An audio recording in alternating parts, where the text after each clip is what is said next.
Wala po nakababatid kung kailan magaganap ang rapture. Kahit ano pa po yung mga senyales na nakikita nyo sa labas and all that, hindi po yan palatandaan ng rapture.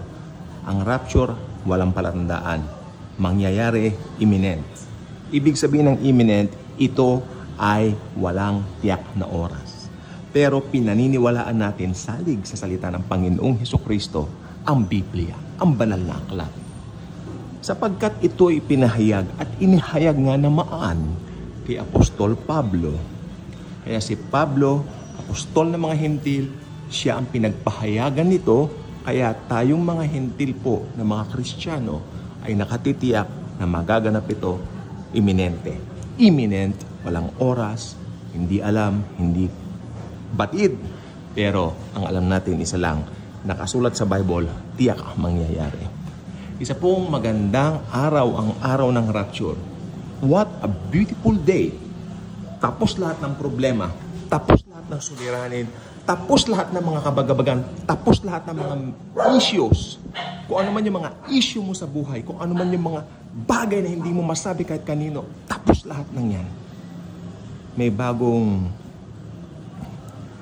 kagandahan na matatanaw ng mga tao.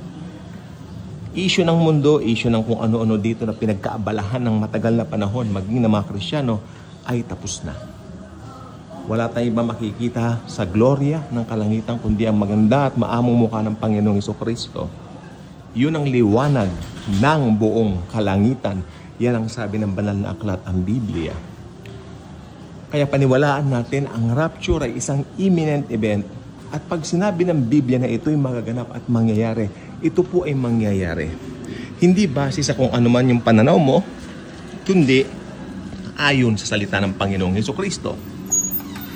Ang rapture po ay tiyak na gigimbal at gugulantang doon sa mga taong maiiwanan sapagkat kanilang tinanggihan ang ebanghelyong nagbibigay at nagdudulot ng kaligtasan. Lahat ng may matigas na puso, pinagtatawanan ngayon ng mga ebanghelisador na nangangaral ng ebanghelyo ng Panginoong Jesucristo, lahat po sila magsisisi sapagkat pag naiwan sila, tiyak haharapin nila ang halimaw na antikristong yaan. At lahat ng pasakit, lahat ng may kinalaman sa mga horror movies na mga parang nakakatakot, doom and gloom, na mga anyo, na mga nakikita mo, na makita mo pa lang, alam mong nangingilabot ka na, yan ay tiyak mararanasan nila. Mahalaga ang ebanghelyo ng Panginoong Jesucristo na ngayon pa lang ito ay ating pahalagahan, huwag baliwalain. Tuwing gumaganda po ang isang sitwasyon, pagkatapos ng isang pangit na sitwasyon, ang mga tao ay nagkakaroon ng BSDU. Balik sa dating ugali. Balik sa dating gawi. Which is true. Noong 1990, according to my late mom, nagkaroon ng malakas na lindol sa buong Pilipinas. Okay? Sa buong Luzon, rather. At ang pangyayaring yaon ay nagdulot sa mga tao na magdasal, okay? Magbasa ng Biblia, at lahat na ng mga relihiyosong pamamaraan upang mapalapit sa Panginoon ginawa. Subalit pagkatapos, BSDU agad nalimutan. Dumating naman ang pagsabog ng pinatubo noong 1991. At ito ay nagdulot ng malaking takot sa mga tao sapagkat nag-uumpisa na pong ang mga abo ay kumalat sa iba't ibang bahagi ng Central Luzon. Nakalimutan din nung umigi na ang sitwasyon. Ito lang pong recently, ang COVID-19 pandemic na yumanig hindi lamang sa Central Luzon, kundi sa buong mundo. Buong mundo. Maraming mga tao nagbasa ng Biblia, naubos ang mga estante, sa mga estante ng Estados Unidos, ang mga Biblia. Subalit what happened right after that? BSDU, balik sa dating gawi. Ganyan ba ang tao? Yes. Tanungin mo ako, oo.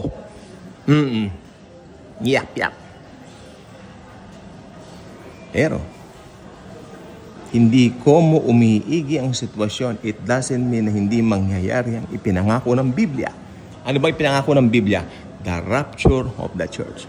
It will happen because the Bible tells us so. Jesus will come again. to get His church to be with Him forever. Anytime now, anytime soon. Maybe this 2025. God bless.